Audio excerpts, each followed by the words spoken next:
Lojze Obržan je letošnji dobitnik Zlatega grba občine Laško. Fakulteti za poslovne in komercialne vede akreditacija še za naslednjih 7 let. Skozi Celje dnevno več kot 100.000 avtomobilov. Košarkarji Zlatoroga v Ljubljani boljši od Uniona Olimpije. Spoštovane gledalke, cenjeni gledalci, pozdravljeni v dogodkih dneva na televiziji Celje. V občini Laško zadnje desetletje svoj praznik praznujejo 7. novembra v spomin na dan, ko se prvič omenja trg Laško. Osrednjo slovesnost, na kateri so podelili letošnja občinska priznanja, so sinoči pripravili v Kulturnem centru Laško.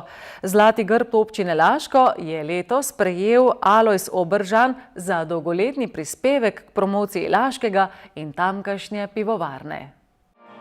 Kot se spodobi ob tovrstnih priložnostih, je domači župan preletel najpomembnejše pridobitve. Na novo sta bila zgrajena mostova Jutkloštru in Lukavcu. V Jagočah je bil saniran plaz in urejeno križišče. Obnovljena sta bila podvoz in pešpot v Debro ter hodnik za pešce pri podružnični šoli Debro. Obnovljeno je bilo križišče in odvodnjavanje od meteornih voda na Strenskem. Na Kobiveku se je izvedel meteorni kanal in ostali infrastrukturni vodi, javna razsvetljava in širitev ceste. Izvedena je bila kanalizacija v Debru. Razširjeno je bilo vodovodno mreže v Sedražu in Trojnem. Na avtobusnem postajališču Laško so se odprle javne sanitarije. Pred žalnico Laško je bilo urejenih 52 parkirnih mest. Največja investicija v prometno infrastrukturo pa je zagotovo prenova Zdraviliške in Aškerčeve ceste v Rimskih Toplicah. Investicija vredna slabih 680.000 evrov pa je bila sofinancirana po 23. členu. Trenutno je v sanaciji most na Gračnici v Brodnicah na javni poti do Dola pri Laškem. Vodijo pa se tudi aktivnosti za odpravo posledic avgustovskega neurja, ki je najbolj prizadelo območje vodnih virov Jepihovec, in cesto v Marija Širju, ki je še vedno zaprta in čakamo na sanacijo v naslednjih dneh. Letošnje leto je zaznamovala tudi lastniška sprememba pivovarne Laško, ki je privedla do prekinitve koncesijske pogodbe za upravljanje gospodarske javne službe oskrbe s pitno vodo. Le-ta se je prenesla na režijski obrat občine Laško, ki je za izvajalsko pogodbo s 1. junijem prenesel del nalog gospodarske javne službe oskrbe s pitno vodo na javno podjetje Komunala Laško. V prostorih podružnične šole Vrt nad Laškim smo uredili enoto vrtca Laško, ker od 1. septembra že poteka varstvo 11 otrok. Upamo pa, da se bo število vrtčevskih otrok še povečalo, saj se je v praksi pokazalo, da so se lažje ohranile tiste podružnične šole, ki so imele tudi vrtec. V letošnjem letu je občina sofinancirala nakup novega reševalnega vozila za zdravstveni dom Laško. Laško se lahko v tem letu pohvali s precej priznanji. Kot evropska destinacija odličnosti smo bili v zadnjem letu prepoznavni kot čebelam prijazna občina, občina po meri invalidov. Prejeli smo bronasti znak zelene sheme slovenskega turizma Slovenija Green. Laško pa je že drugič postalo tudi najlepši in najgostoljubnejši zdraviliški kraj v Sloveniji. Pripravljamo, da bi tudi Rimske Toplice lahko prišle v neko tako fazo, da bo tudi en lep turistični kraj. Kaj pa glede načrtev za naslednje leto? Mi zdaj najbolj napet ali pa najbolj nestrpno čakamo dokončanje razpisa za energetsko sanacijo stavb, kjer bomo v naslednjem letu računamo še obnovili 6 naših šol. V sami občini tradicionalno podelijo tudi lokalna priznanja za urejenost. Najbolj urejeno naselje so Jagoče oziroma Seliše. Najbolj urejena hiša se nahaja na Valentiničevi ulici in je last Kunškovih. Najbolj urejeno kmetijo ima Nevenka Vidmar v Zidanem mostu. Najbolj urejen javni objekt je podjetje Saša Gerčarja v Sedražu. Kristalne grbe so prejeli zlati maturantki Tanja Ojsteršek in Monika Škorjanc, diamantni maturant Jaka Teršek, udeleženka Eurosonga Manuela Brečko in laška pihalna godba za nastop v Moskvi. Bronasti grb so prejeli Bojan Šipek za delo v športnem društvu Rečica, Boris Vrabec za udejstvovanje na področju fotografije in Jurij Šuhelj, ki deluje na področju mladinske kulture. Res sem zadovoljen in obenem tudi vesel, za to nagrado, predvsem zaradi tega, ker je bilo veliko dela vloženega v zadnjih 7-8 letih na področju kulture ali drugače mladinske kulture v Laškem, predvsem v društvu Šmocl, kjer sem nekako bil najbolj vpet in obenem tudi na drugih področjih. Za dolgoletno delo v strelskem društvu Celjska četa Mala Breza je srebrni grb prejel Cvetko Privšek. Ko je prišlo to društvo v kraj, slučajno je prišlo glih na zemljo, kjer sem jaz preživljal tisti cajt otroštva, tako da praktično sem res od 6-7 leta vpet v to društvo. Tako da pomagal sem že v takrat. Zdaj smo pa nekako tudi čutim dolžnost, da nadaljujemo delo tistih, ko so začeli. In nekako je treba ohraniti tako objekt kot društvo, dejavnost. Grb srebrnega leska je za delo v društvu Sožitje občine Laško prejel Franc Rajh. To priznanje je resnično eno, bi rekel, vrednotenje tistega, kar človek počne. Se pravi, da si pač pri svojem delu pač nekako natančen in upošteva vsa pravila, ki jih je treba, ker drugače v današnjem času težko vodiš društva, sploh taka, ki smo humanitarna in delamo v bistvu prostovoljno, na prostovoljni bazi in se je treba res dosti truditi, ampak hvala Bogu imamo ekipo tudi tako, ki to nekako uspeva nam do sedaj, to se pravi, jaz sem že 18 let predsednik tega društva. Najvišje letošnje priznanje, zlati grb, je šlo v roke Alojzu Obrežanu, ki je nekdaj skrbel za propagando laške pivovarne, kasneje pa je bil dejaven pri organizaciji piva in cvetja, laščanijade in dneva laščanov. V njegovi glavi je kljub 70 letom še veliko idej, računa pa tudi na naslednike. Nikoli nisem bil v nekih visokih družbah in tako nisem pričakoval res tega. In sem ponosen, da so me nominirali. Načrti so, čeprav imam sive lase, da je še veliko idej, da sem še vedno bi rad bil na nebu turizma, udaril pečat, da Laško pride nekam, da smo posebni, da smo enkratni, da smo samo Laščani, no, nič drugega. In da znamo nekaj narediti s svojimi lastnimi močmi. Danes ste videli na odru srebrne in bronaste prejemnike, ki tudi delajo in hodijo dobro pot, mislim jaz tako, da bo Laško se afirmiralo na vseh področjih, od zlatih maturantov in tako naprej, in športnikov in tako, ja. Mislim, da imam dobre zanamce in da bomo Laško dobro vozili. Kako pa vidi prihodnost Laškega brez lastništva pivovarne? To je hudo in nikoli si nisem predstavljal, da bo naša Laška pivovarna odšla v tuje roke. Ampak prišli so drugi menedžeri, niso bili Laščani, ni jim plapolala prava kri po žilah in niso imeli pravo srce in zato je stvar šla. Zato pa moramo zdaj stvari v svoje roke vzeti, posebej na turizmu, pa tudi na projektih, ki turistične produkte izdelujejo, tako da bomo ostali Laščani s svojimi produkti in se ne naslanjati na nobenega sponzorja več. Polno dvorano so ogreli člani Laškega Big Banda, ki se jim je na odru pridružila tudi Manuela. Za enega od vrhuncev je poskrbel Oto Pestner. Na koncu se mu je na odru pridružil še zbor laških občinskih svetnikov. Prireditve ob prazniku občine Laško se bodo nadaljevale vse do 17. novembra, ko bodo prikazali film o akademiku in častnemu občanu Jožetu Mačku.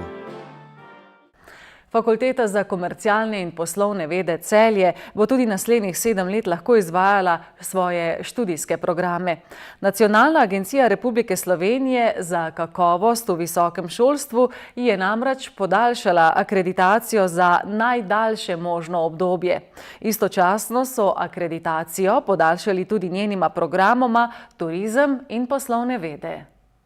Kot pravi nova dekanja Fakultete za komercialne in poslovne vede Tatjana Kovač, ki je funkcijo prevzela ob začetku študijskega leta, jim ponovna akreditacija, ki je pravzaprav dovoljenje za opravljanje visokošolskega izobraževanja, omogoča nadaljevanje uspešnega dela iz preteklosti. Prinaša zagotovilo, da lahko delujemo v naslednjih 7 letih, da lahko izvajamo študijske programe in seveda pridobivamo študente, študentom nudimo izobrazbo v vseh teh naših programih, 4 imamo zdaj in doktorski študij in to mislim, da je ne samo za našo šolo, ampak tudi za okolje zelo pomembno.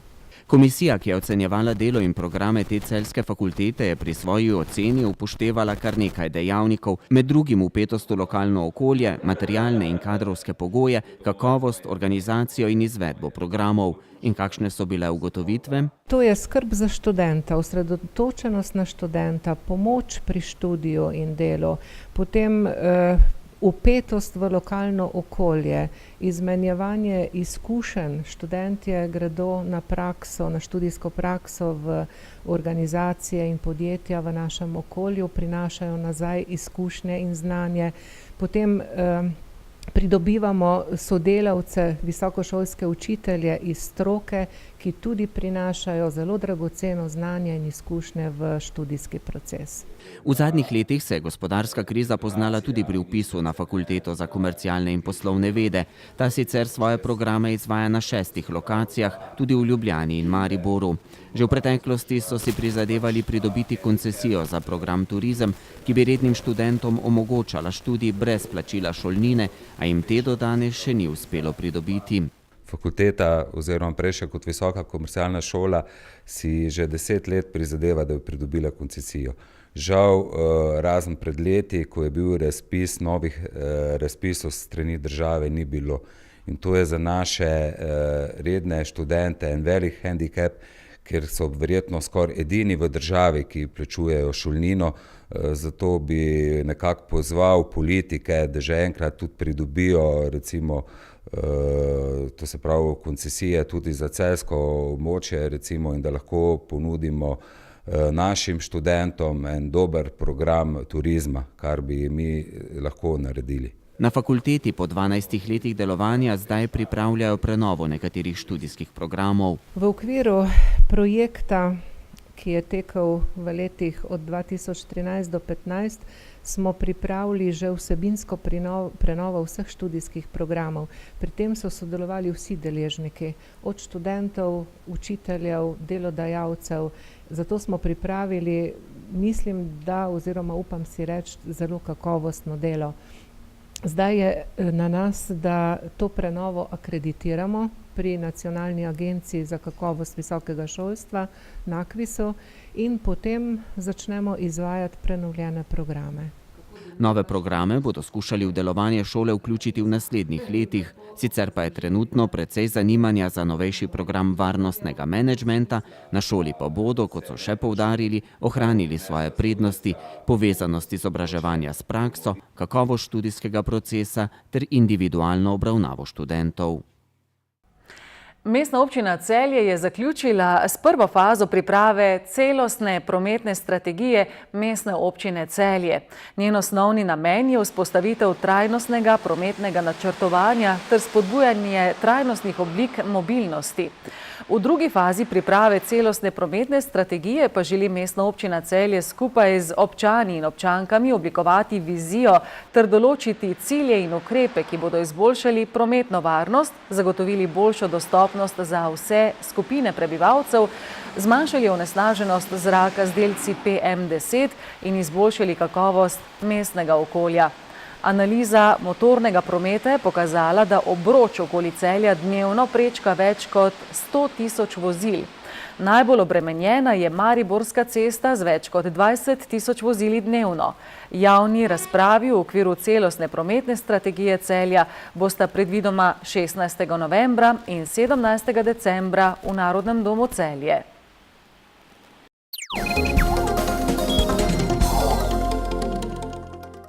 Na zadnji tekmi 5. kroga košarkarskega državnega prvenstva so košarkarji Zlatoroga na gostovanju pri Unionu Olimpiji slavili z 81-74. To je bila že 4. zmaga Laščanov, ki so tako kot Hopsi, Helios in Krka v dosedanjih 5 krogih dosegli 4 zmage.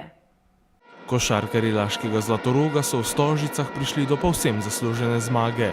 Mislim, da smo zasluženo zmagali to tekmo. Imeli smo veliko več časa na pripravo kot Olimpija. Delovali so dokaj utrujeni, ampak nam zmaga veliko pomeni. Tako da jaz mislim, da je to dobra popotnica za naprej. Laščani svojo formo iz tekme v tekmo več kot očitno dvigujejo. Vse dvigujemo, tudi igramo veliko boljše, zdaj se že pač pozna, da smo že v nekem fazi procesa treningov, tudi malo bolj se že spoznavamo med sabo. Zdaj v bistvu treba je pač to zmago potrditi proti Termom Olimiju, doma drugače ta zmaga ne bo štela nič, ampak jaz mislim, da smo na pravi poti in da se lahko borimo za visoka mesta. Predvsem domače prvenstvo je tudi letos zelo izenačeno. Ja, res je, liga je zelo izenačena, zdaj par ekip. Treba bo zmagovati doma, v gosteh kakega presenetiti in jaz mislim, da je to recept za uspeh. Tekme državnega prvenstva in lige Alpe Adria si sledijo ena za drugo. To je več kot odlično, da se varovanci trenerja Aleša Pipana uigravajo iz dneva v dan. Tako, seveda je, pa tudi recimo, če pa tudi te mlajši igralci lahko dobijo svoje minute, da jih izkoristijo, da lahko potem trener vidi, če jih pokoristi v domačem prvenstvu. Je pa vseeno veliko boljše tudi za igralce sreda, sobota, ritem, da si skozi v pogonu. Ekipa Zlatoroga je tudi letos sestavljena iz nekaterih mlajših ter tudi izkušenejših košarkarjev, kar se vsaj zaenkrat kaže kot dober recept. Zaenkrat dobro delujemo, jaz mislim, da tudi pač igralci, ker vidimo, da nas je pač malo, damo malo več kot pa lansko sezono. Tudi te novi, ki so prišli, so veliko doprinesli k temu sistemu. Tako da bomo videli, jaz upam, da bo to zdržali čim dlje. Kaj pa državno prvenstvo? Zdi se, da je težko napovedovati, kdo bi lahko krojil sam prvenstveni vrh. Ja, res je, v tem trenutku je vse prehitro karkoli napadovati, gremo iz tekme v tekmo, vsaka zmaga nam zelo veliko pomeni, tudi v Alpe Adriji in jaz upam, da v teh zmag čim več. Laščane v soboto čaka nova tekma domačega prvenstva, v dvorani Tri Lilije bodo gostovale Terme Olimija.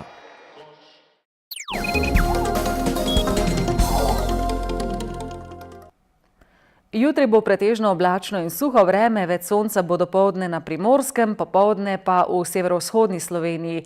Najnižje jutranje temperature bodo od -2 do 3, v Alpskih dolinah do -5, ob morju 5, najvišje dnevne pa od 2 do 7, ob obali do 12 stopinj Celzija. V noči na četrtek in v četrtek dopoldne bo prehodno deževalo, meja sneženja pa bo na okoli 700 metrih. V četrtek popoldne bo po večini suho vreme, v petek pa oblačno z občasnimi padavinami. Meja sneženja bo na okoli 500 metrov nadmorske višine. Z vremenom tudi zaključujemo današnje dogodke dneva na televiziji Celje. Hvala, ker ste nas spremljali. Želimo vam še naprej lep večer.